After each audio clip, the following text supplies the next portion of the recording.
తెలంగాణ రాష్ట్రంలో ధూమ్ధామ్గా ఆషాఢ మాస బోనాలు ప్రారంభమైపోయాయి. ఇప్పటికే రాష్ట్ర వ్యాప్తంగా కూడా బోనాల పండుగకు సర్వం సిద్ధమైపోయింది. ఇక హైదరాబాద్లో బోనాలంటే మొదటిగా గుర్తొచ్చేసేది గోల్కొండ నుండే బోనాల కార్యక్రమం ప్రారంభమవుతుంది.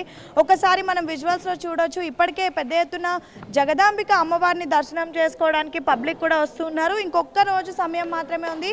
ఇప్పటికే అధికారులు అన్ని విధాలుగా ఏర్పాట్లు చేసేశారు. ఈసారి మాత్రం చాలా ప్రెస్టీజియస్గా కూడా ఈ బోనాల్ని జరపనున్నారు. రేవంత్ సర్కార్ ఇప్పటికే పెద్ద ఎత్తున నిర్ణయం తీసుకుంది. ఈసారి బోనాలు ధూమ్ధామ్గా చేయాలని. ఇక ఆలయానికి సంబంధించినటువంటి కొంతమంది సభ్యులు ఉన్నారు, మాట్లాడదాం. ఈసారి ఏర్పాట్లు ఏ విధంగా ఉన్నాయి. మనకి బోనాలు అంటేనే గోల్కొండ నుంచి ప్రారంభం అవుతుంది. జగదాంబిక అమ్మవారికి బోనం సమర్పించిన తర్వాతే రాష్ట్ర వ్యాప్తంగా బోనాలు ప్రారంభమవుతాయి. మరి ఈసారి గోల్కొండలో ఎలాంటి ఏర్పాట్లు చేశారు? అందరికీ ఆషాఢ మాసం బోనాల శుభాకాంక్షలు.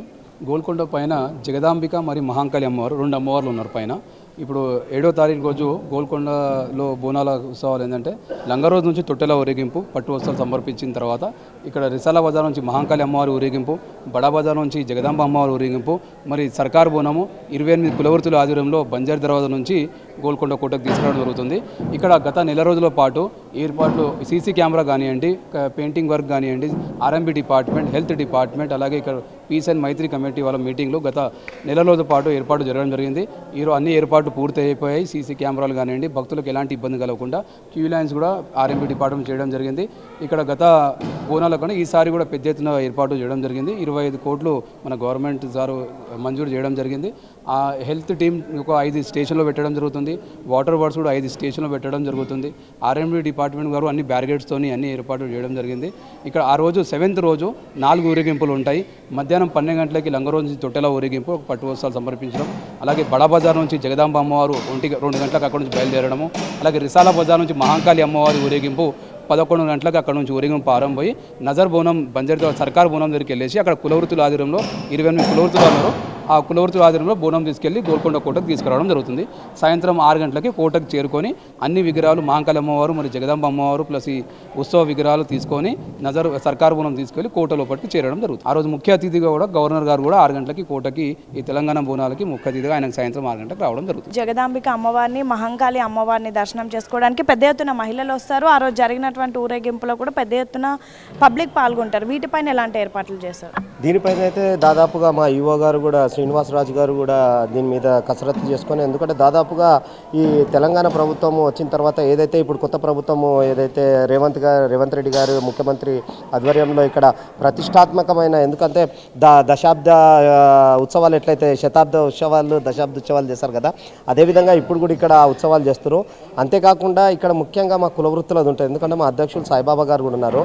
ఎందుకంటే ఇక్కడ ముఖ్యంగా మా కులవృత్తులు ఏదైతే సంపన్న వర్గాలు ఇక్కడ మా దగ్గర బైండ్ల, డక్కలి, మాది సాకలి, కుమ్మరి, ఏదైతే డప్పు, తర్వాత పోతరాజు, వడ్రంగి, తర్వాత కమ్మరి, ఇట్లాగా సంపన్న వర్గాలతోటి ఇక్కడ ఉన్న మా కులవృత్తులతో, ఎందుకంటే మా పూర్వీకులు ఇక్కడ ఉన్నవాళ్ళు మేమే ఇక్కడ అమ్మవారి యొక్క ఏదైతే పూజలు పునస్కారాలు మేము అందరం దగ్గరుండి ఈ యొక్క అమ్మవారి సేవలో ఉంటున్నాం. కాబట్టి ఈ 9 పూజలలో కూడా మేము నిమగ్నం అయ్యి ఆ యొక్క సేవలలో ఉంటుంటాం. మేము ఇన్నేళ్ల నుంచి అమ్మవారికి మీరు సేవ చేసుకుంటున్నారా, ఎలా అనిపిస్తుంది? అమ్మ, మీది దేవుడు మాకు ఇచ్చిన సత్ఫలితం అనుకుంటాము. ఎందుకంటే పూర్వజన్మ సత్ఫలితం అంటారు కదా. ఎందుకంటే మా పూర్వీకులకు ఆ హక్కు వచ్చింది. కాకపోతే మేము ఇంత చదువుకున్నా, మేము జాబ్స్ చేసినా, లేకపోతే మేము పై ఎత్తున్నా, కొందరు మా దగ్గర యూఎస్లో ఉన్నోళ్ళు కూడా ఎందుకంటే వృత్తిని వదులుకోలేకపోతున్నాం. ఎందుకంటే ఇప్పుడు నేను ఒక బైన్లో అయినా నేను జమిడిక కొడుతుంటా, కాకపోతే నేను ఒక యాజ్ ఏ కాంట్రాక్టర్ ఉంచుకొని కూడా నేను ఏముంటా, నాకు సిగ్గులేదు. ఎందుకంటే ఇది నా వృత్తి, నా ధర్మం. అట్లాగే మా అధ్యక్షులు వాళ్ళు కూడా వడ్రంగులు, అట్లనే మా కుమ్మరి వాళ్ళు, అట్లనే మా డప్పోళ్ళు, పోతరాజులు ఉన్నారు. మిగతా అన్ని సంపన్న వర్గాలు కూడా అందరూ వెల్ సెటిలే. బట్ ఏంటంటే అమ్మవారి సేవ ఇది. ఎందుకంటే ఇది మాకు మా తాతలు, మా ముత్తాతలు, మా పూర్వీకులు ఇచ్చిన ఏదైతే చేసుకుంటూ వచ్చారో అది మేము వదులుకోవద్దని అమ్మవారి సేవలు ఉన్నాం. అందుగురించే అంతేకాకుండా మేము తెలంగాణ ప్రజలు మీ ఏబిఎన్ ఆంధ్రజ్యోతి ద్వారా వాళ్ళకు ప్రత్యేకంగా ఏదైతే మన ప్రపంచంలో ఉన్న తెలంగాణ, ఆంధ్ర, మిగతా మన దేశంలో ఉన్న అందరికీ కూడా ఏదైతే బోనాల శుభాకాంక్షలు తెలుపుకుంటున్నాము. గోల్కొండ ప్రత్యేక ఏంటంటే ఆషాఢ మాసం అమాస నుంచి వచ్చే అమాస వరకు జంట నగరాల్లో బోనాలు ఆదివారం అవుతాయి, సోమవారం రంగం కార్యక్రమం అవుతుంది. కానీ గోల్కొండలో ఏంటంటే 9 వారాలు ప్రతి గురువారం ఆదివారం పూజలు అవుతాయి, 9 వారాలు అవుతాయి. ఇంకా ఆర్కియాలజీ డిపార్ట్మెంట్ వాళ్ళు కూడా ఫ్రీగా టికెట్ ఏమి ఉండదు, ఫ్రీగా ఇవ్వడం జరుగుతుంది. ఇక్కడ బోనాలు చేసుకోవడానికి కూడా ఓపెన్ ప్లేస్గా ఉంది. బోనాలు చేసుకొని ఓడిపియాలు కలుపుకొని తీసుకోవడానికి కూడా ఇక్కడ అవకాశం ఉంది. భక్తులకు ఎలాంటి 9 వారాల్లో టికెట్ తీసుకోవడానికి ఫ్రీ టికెటే ఉంది ఇక్కడ. ముఖ్యంగా పెద్ద ఎత్తున మహిళలు వస్తూ ఉంటారు అండ్ చాలా ఇతర ఏజెస్ పీపుల్ కూడా వస్తుంటారు. ఎటువంటి అవాంఛనీయ సంఘటనలు జరగకుండా వివిధ శాఖలతో కలిపి ఎలాంటి ఏర్పాట్లు చేస్తారు? వివిధ శాఖతో లాస్ట్ ఒక 15 రోజుల కింద గవర్నమెంట్ అఫీషియల్ మీటింగ్ జరిగింది. ఇక్కడ కొండా సురేఖ మ్యామ్ కానీ, ప్రమాణ్ రోగర్ గారు కానివ్వండి, ఇక్కడ జానం నాగేందర్ కానీ, లోకల్ ఉన్న మా ఎమ్మెల్యే సాబ్ కౌసర్ మొయినుద్దీన్ ఆధ్వర్యంలో అన్ని డిపార్ట్మెంట్ వాళ్ళకి ఫిఫ్త్ డేట్ ఇవ్వడం జరిగింది. ఈ రోజుకి అన్ని ఏర్పాట్లన్నీ పూర్తి అవ్వాలని వాళ్ళకు కూడా సూచన ఇవ్వడం జరిగింది. ఆ సూచన మేరకు అన్ని ఏర్పాట్లు జరగడం జరిగింది. ఇక్కడ మహిళల గురించి ప్రత్యేకంగా చిన్నపిల్లల క్యూ లైన్స్ గురించి కూడా ప్రత్యేకంగా టెంట్స్ వేయడము, అలాగే క్యూ లైన్స్ ఏర్పడడం చేయడము, అలాగే ఇక్కడ ఉన్న హాస్పిటల్ టీం వాళ్ళు గత సంవత్సరంలో ఒక 4 టీంలు ఉండే, ఈసారి 8 టీంలు పెట్టడం జరిగింది. అలాగే హెల్త్ డిపార్ట్మెంట్ వాళ్ళు, వాటర్ వర్డ్స్ వాళ్ళు కూడా అలా స్టాప్లో ఒక 8 స్టాప్ల దగ్గర వాటర్ ఫెసిలిటీ కూడా ఏర్పాటు చేయడం జరిగింది.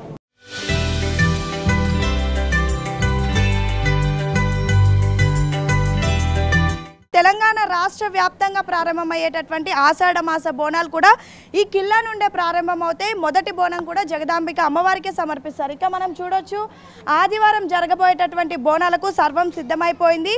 కిల్లా మొదటి ద్వారం ఏదైతే ఉంటుందో అక్కడి నుంచి కూడా అమ్మవారి ఆలయం వరకు కూడా పెద్ద ఎత్తున బ్యారికేడ్స్ని ఏర్పాటు చేశారు. ఎక్కడికక్కడ క్యూ లైన్లు సపరేట్ చేశారు. ఎందుకంటే కేవలం రాష్ట్ర వ్యాప్తంగా కాదు, ఇతర రాష్ట్రాల నుంచి, ఇతర జిల్లాల నుంచి కూడా ప్రజలు ఇక్కడికి వస్తూ ఉంటారు. ఇక ప్రస్తుతం హీట్ వేవ్ ఎక్కువగా ఉంది కాబట్టి ఎక్కడికక్కడ కూలర్లను ఏర్పాటు చేశారు. అదేవిధంగా లైట్స్, ఎందుకంటే సాయంత్రం వరకు కూడా బోనాలు సమర్పిస్తూ ఉంటారు, రాత్రి కూడా అవుతుంది, వేకువజాము నుంచే కూడా బోనాలు సమర్పిస్తూ ఉంటారు కాబట్టి అన్ని లైట్స్ని ఏర్పాటు చేశారు. ముఖ్యంగా ఎటువంటి అవాంఛనీయ సంఘటనలు జరగకుండా సీసీ కెమెరాస్ని కూడా ఏర్పాటు చేశారు. అటువైపు ప్లేస్ ఏదైతే ఉందో అక్కడ చాలా వరకు కూడా ఏదైతే వడి బియ్యం కానివ్వండి, ఇతర వస్తువులన్నీ కూడా కలిపి పైకి జగదాంబిక అమ్మవారి దగ్గర కూడా బోనాలు తీసుకొస్తూ ఉంటారు. ఇక ఆలయానికి కూడా చూడొచ్చు, చక్కగా ఆ పెయింటింగ్స్ని వేసి అలంకరణ కూడా చేశారు. ఇక ఎలాంటి ఏర్పాట్లు చేశారు, ఎందుకంటే పెద్ద ఎత్తున పబ్లిక్ కూడా వస్తూ ఉంటారు కాబట్టి అడిగి తెలుసుకుందాం. మనతో పాటు ఈవో కూడా ఉన్నారు, ఒకసారి మాట్లాడదాం. ముఖ్యంగా జగదాంబిక అమ్మవారి బోనాలు సమర్పించడానికి కేవలం మన రాష్ట్రం నుంచే కాదు, పక్క రాష్ట్రం నుంచి కూడా ప్రజలు వస్తారు. ఎలాంటి ఏర్పాట్లు చేస్తారు? భక్తులు గత సంవత్సరం ఎట్లా ఉందో అట్లా అన్ని ఏర్పాటు జరిగింది. అన్ని డిపార్ట్మెంట్ సహకారంతో చేయడం జరిగింది. ఈ సంవత్సరం దశాబ్ద బోనాలు కాబట్టి ప్రత్యేకంగా ఏర్పాటు చేయడం జరిగింది. అన్ని డిపార్ట్మెంట్ సహకారంతో అన్ని ఏర్పాటు కూడా చేయడం జరిగింది. ఓకే, ముఖ్యంగా ఆ రోజు జరగబోయేటటువంటి తొట్టెల ఊరేగింపు కానివ్వండి, విగ్రహాలు ఊరేగింపు అవన్నీ ఏ టైంకి జరుగుతాయి? మార్నింగ్ 12 గంటలకి మన తెలంగాణ గవర్నమెంట్ నుంచి పట్టు వస్త్రాలు తీసుకొస్తారు మన లంగరోస్ నుంచి. అక్కడి నుంచి తొట్టె ఊరేగింపు, రథం ఊరేగింపు స్టార్ట్ అవుతుంది. మన పూజారి గారి ఇంటి నుంచి ఉత్సవ విగ్రహాలు స్టార్ట్ అవుతుంది మేడం. ఇక్కడి నుంచి పటేలమ్మ బోనం స్టార్ట్ అయ్యి పైకి వస్తుంది. ఎన్ని సీసీ కెమెరాస్ ఇవన్నీ ఎన్ని ఏర్పాటు? దేవాలయం లోపల కోట లోపల 60 ఏమో ఆర్కియాలజీ డిపార్ట్మెంట్ ఏర్పాటు చేశారు. టెంపుల్ 16 కెమెరాలు ఏర్పాటు చేశారు. మెడికల్ ఫెసిలిటీస్ కానివ్వండి, వాటర్ వర్క్స్ అన్ని డిపార్ట్మెంట్ సహకారం చేయాలి జాతర. మా ఇండిపెండెంట్ ఒకలో ఏ పని కాదు ఇది. అన్ని డిపార్ట్మెంట్లు ఏమున్నాయో అన్నీ చేయవలసింది. ముఖ్యంగా 9 వారాల పాటు చేస్తారు కాబట్టి 9 వారాల పాటు ఎలా ఉండబోతున్నాయి పూజలు? 9 వారాలు 9 రకాల పూజలు చేస్తారు మేడం. మధ్యలో ఒక రోజు శాకంబరి అలంకారం ఉంటుంది. సో మొత్తానికి బోనాలకు అన్ని ఏర్పాట్లు అయిపోయాయి అంటారా? దాదాపు అన్ని కంప్లీట్ అయ్యింది మేడం. సో చూడొచ్చు, చక్కగా ఆలయానికి కూడా అందంగా అలంకరణ కూడా చేశారు. ఇప్పటికే బంగారు పూతతో అమ్మవారి ఆలయం మొత్తం కూడా సర్వం సిద్ధమైపోయింది. గోల్కొండలో కిల్లాలో జరిగేటటువంటి మొదటి బోనానికి అయితే సర్వం సిద్ధమైపోయింది. దాదాపు 60 కెమెరాలతో కూడా ఎక్కడికక్కడ నిఘా ఏర్పాటు చేశారు. ఎటువంటి అవాంఛనీయ సంఘటనలు జరగకుండా, బోనాలకు వచ్చేటటువంటి భక్తులకు, మహిళలకు ఎటువంటి ఇబ్బందులు కలగకుండా అయితే అన్ని ఏర్పాట్లు చేశామని ఈవో చెప్తున్నారు.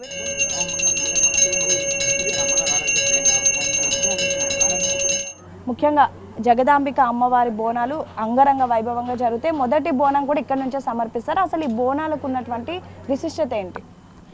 బోనాలు పండుగ అంటే ఆషాఢ మాసంలో జరుగుతుంది. తెలంగాణ రాష్ట్రంలో మొత్తం ఫస్ట్ మొదలయ్యేది మన గోల్కొండ జగదాంబ అంటారు. మన తెలంగాణ మన అందరూ ఇక్కడ ఏంటంటే ఎల్లమ్మ తల్లి కూడా అంటారు, గోల్కొండ ఎల్లమ్మ అని అంటారు.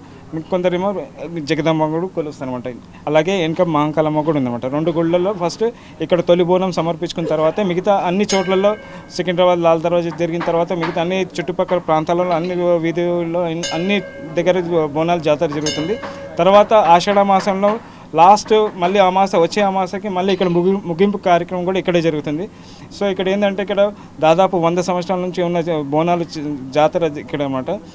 ఇక్కడ ఏంటంటే నైజాం పీరియడ్లో 100 సంవత్సరాల క్రితం ఇక్కడ మూసీ నది కొట్టుకుపోయి పిల్లలు అన్నది అంత క్లియో వ్యాధి వచ్చింది, కలెరా వ్యాధి వచ్చిన తర్వాత పిల్లలు చనిపోవడం, తర్వాత పంట పొలాలన్నీ నష్టపోవడం, అందరికీ అంతా నష్టపోవడం జరిగిందన్నమాట. అప్పుడు ఇక్కడ అమ్మవారు పొయ్యి మీద వచ్చేసి నాకు ఇక్కడ తొలి బోనం సమర్పించుకుంటే నేను ఇక్కడ ఉన్న చుట్టుపక్కల అందరికీ నేను తెలంగాణ రాష్ట్ర ప్రజలకు అందరికీ నేను మంచి చూసుకుంటాను అంటే అప్పటి నుంచి ఇక్కడ నైజాం గవర్నమెంట్ తరఫు నుంచి కూడా వాళ్ళు ఇక్కడ ప్రోత్సహించారు అనమాట. సో అప్పటి నుంచి 100 సంవత్సరాల క్రితం ఇక్కడ ఫస్ట్ బోనం సమర్పించుకోవడం జరిగింది. ఇక్కడ అంటే ముఖ్యంగా ఆషాఢంలోనే ఎందుకు ఈ బోనాలు చేస్తారో, అది కూడా అమావాస్య నుంచే ఎందుకు ప్రారంభమై మళ్ళీ అమావాస్యకి ఎందుకు ఎండ్ అవుతుంది గురువుగారు? ఇక్కడ సీజన్ చేంజ్ అవుతుంది, వర్షాలు వస్తుంది అనమాట. సో దీని మూలాన ఏమవుతుందంటే చిన్నపిల్లలు అనారోగ్యం కావడం, ఇంకా పంట పొలాల్లో నష్టపోవడం అలా జరుగుతుంది. కాబట్టి ఆషాఢ మాసంలో ఫస్ట్ అమావాస్య నుంచి మొదలై అమ్మవారికి ఇక్కడ పూజలు చేస్తే ఇక్కడ అందరికీ మంచిగా చల్లగా ఉంటుందన్నమాట ఇక్కడ. సో పసుపు కుంకుమాలతో అమ్మవారికి ఇక్కడ ఈరోజు తెల్లవారుజామున అమ్మవారికి అభిషేకం చేసి తర్వాత పసుపుతో కూడా అభిషేకం చేసిన తర్వాత ఇక్కడ మెట్ల పూజ కార్యక్రమం కూడా జరిగింది. ఇక్కడ ఆడపడుచులందరూ వాళ్ళు తమ కోరికలు ఫలిస్తున్నాయి కాబట్టి వాళ్ళ కోరికలు ఎలా కోరుకుంటే అమ్మవారు ఇక్కడ అలా ఫలిస్తున్నాయి కాబట్టి వాళ్ళు ఇక్కడ దాదాపు 300 పైన మెట్లు ఇలా బొట్లు పెట్టుకుంటూ వచ్చి ఇక్కడ అమ్మవారికి దర్శనం చేసుకోవడం జరుగుతుంది. తర్వాత వచ్చే ఆదివారం నుంచి బోనాల జాతర అవుతుంది కాబట్టి అప్పుడు అందరూ తమ ఇంట్లోకి బోనము వాళ్ళ ఇష్టానుసారం ఒడిబియ్యము లేదా తొట్టెలు అలాగే సమర్పించుకోవడం జరుగుతుంది. అంటే ముఖ్యంగా ఆదివారం రోజు ఎప్పటి నుంచి ప్రారంభం అవుతుంది? ఆ రోజు ఎలాంటి ప్రత్యేకమైన పూజలు ఉండబోతున్నాయి? పొద్దున్న 5:30కి ఇక్కడ అమ్మవారికి అభిషేక కార్యక్రమం ఉంటుంది, పూజా అర్చన కార్యక్రమం ఉంటుంది ఇక్కడ. సో దాంతో మొదలవుతుంది. తర్వాత 12 గంటలకు లంగరోస్ చౌరస్తా దగ్గర మన అక్కడ గుడి తరఫు నుంచి ఎండోమెంట్ డిపార్ట్మెంట్ అక్కడ స్టే చేసేసి అక్కడ అందరికీ విఐపీస్, మినిస్టర్లు, తర్వాత మన ఎండోమెంట్ కమిషనర్లు, police commissioner, all departments, head of the departments అందరూ వచ్చేసి అక్కడ నుంచి తొట్టెల ఊరేగింపు, తర్వాత రథం ఊరేగింపు అక్కడ మొదలవుతుంది. అక్కడ అందరూ మన మినిస్టర్ వర్యులు అందరూ అక్కడ పట్టు వస్త్రాలు సమర్పించుకోవడం జరుగుతుంది. దానితో అక్కడ తొట్టెల తర్వాత రథం పూజ కార్యక్రమం జరిగిన తర్వాత అక్కడ ఊరేగింపు ప్రారంభమవుతుంది అనమాట. అక్కడ నుంచి ఊరేగింపు ప్రారంభమై మన చోటా బజార్లో మా ఇంట్లోకి ఉత్సవ విగ్రహాలు ఉంటాయన్నమాట. అంటే గురువుగారు మనం చూస్తాం ఎప్పుడు తొట్టెలు కానివ్వండి, అమ్మవారి వస్త్రాలు, విగ్రహాలు అన్నీ ఒకే దగ్గర నుంచి తెస్తారు వేరే ఆలయాల్లో అయితే. కానీ మన ఆలయం దగ్గర ఎందుకు ఒక్కొక్క ప్లేస్ నుంచి, బడే బజార్ నుంచి, చోటే బజార్ నుంచి, లాల్ దర్వాజ్ మీ ఇంటి నుంచి ఎందుకు ఇలా వేరు ప్రాంతాల నుంచి తీసుకొని వస్తారు? అంటే ఇక్కడ ఏంటంటే ఇక్కడ ఈ గుడికి 26 మంది వృత్తి పని వాళ్ళు ఉన్నారన్నమాట. ఆ కాలంలో ఏంటంటే ప్రతి కులాల వాళ్ళు అనమాట, అందరూ కులాల్లో కలిసి అమ్మవారికి ఇక్కడ తమ సేవలు చేసుకుంటారు అనమాట. కుమ్మరోళ్ళు కుండలు తీసుకురావడం, బ్యాండ్ తీసుకురావడము, తర్వాత ఒక్కొక్కరు తొట్టెలు అట్లా ఒక్కొక్క ప్లేస్ నుంచి అక్కడ కింద వరకు అందరూ వచ్చేసి కింద అందరు కలిసేసి అమ్మవారికి ఇక్కడ సమర్పించుకోవడం జరుగుతుంది అనమాట. సో ఇక్కడ మా ఇంట్లోకి అమ్మవారికి ఉత్సవ విగ్రహాలు పూజలు చేసేసి ఆ రథం ఊరేగింపుతో పాటు ఇక్కడ కింద గేట్ దగ్గర వరకు వచ్చేలోపు మళ్ళీ బంజారీ దగ్గర పటేలమ్మ వాళ్ళ ఇంట్లోకి బోనం తీసుకురావడం జరుగుతుంది. 3 ఒకటేసారి కలిసి మన గేట్ దగ్గర నుంచి ఫస్ట్ మెట్టు దగ్గర అక్కడ పూజలు జరిపించేసేసి ఇక్కడ గుడికి తీసుకురావడం జరుగుతుంది. ఇక్కడ అమ్మవారి ఉత్సవాల విగ్రహాలు 4 రోజుల పాటలు ఇక్కడ పూజలు జరుపుతుందన్నమాట. ప్రతి ఆది, మంగళ, గురువారం అభిషేకాలు, తర్వాత పూజ అర్చనలు ఉంటుంది. తర్వాత ఒక్కొక్క వారం విశిష్టమైన పూజలు ఉంటుంది, కార్యక్రమాలు ఉంటుంది. ఒకరోజు హోమం కార్యక్రమం ఉంటుంది, ఒకరోజు శాకాంబరి కార్యక్రమం ఉంటుంది. తర్వాత 7వ పూజ రోజు అమ్మవారి షావా తీసుకురమంట, కొండపైన అమ్మవారికి ఊరేగింపు పల్లకి సేవ చేస్తారన్నమాట. తర్వాత 7వ పూజ రోజు ఇక్కడ ముగింపు కార్యక్రమం ఉంటుంది. దానికి కుంభారతి అంటారన్నమాట. అన్నంతో పాటు కుంభారతి ఇచ్చిన తర్వాత అది ముగింపు కార్యక్రమం ఉంటుంది. సో చుట్టుపక్కల అన్ని బోనాలు జరిగిన తర్వాత అక్కడ ఇది కుంభారతి ఇస్తారన్నమాట. దీంతో ముగింపు కార్యక్రమం. మొత్తానికైతే ఈ గోల్కొండ కిల్లాలోనే బోనాలు ప్రారంభం అవుతాయి, ముగింపు కూడా ఇక్కడే అవుతుంది. దానికి గల హిస్టరీ ఏముంది అంటే ఆషాఢ మాసాల అమాసతో మొదలై మళ్ళీ లాస్ట్ అమాసకు ఇక్కడ ముగింపు కార్యక్రమం ఉంటుంది. సో మిగతా అన్ని చోట్ల అయిన తర్వాత కూడా ఇక్కడ అమ్మవారికి ఇక్కడ ముగింపు కార్యక్రమం అవుతుంది ఇక్కడ అంతే. అంటే చివరిగా చాలామంది ఇన్నేళ్ళు మేము బోనాలు సమర్పించుకోలేదు, ఇప్పటి నుంచి సమర్పించుకోవచ్చా లేదా అని ఒక అనుమానం ఉంటుంది. ప్రతి ఒక్కరు బోనాలు సమర్పించుకోవచ్చా? అట్లాగేం లేదమ్మా, వీళ్ళు చేయొద్దు అట్లా ఏం లేదు. తమ తమ స్థాయిగా ఇక్కడ ఏం లేదు, అమ్మవారి మీరు ప్రతి సంవత్సరం భక్తుల సంఖ్య పెరుగుతూనే ఉంది కానీ తగ్గట్లేదు. ఎందుకంటే ఇక్కడ అమ్మవారు దాదాపు 950 సంవత్సరాల క్రితం అమ్మవారు వెలిసిన రూపం అనమాట. మనము ఇక్కడ ప్రతిష్ఠించిన విగ్రహం కాదు, తనంత తన అమ్మవారు ఇక్కడ వెలిసిందనమాట.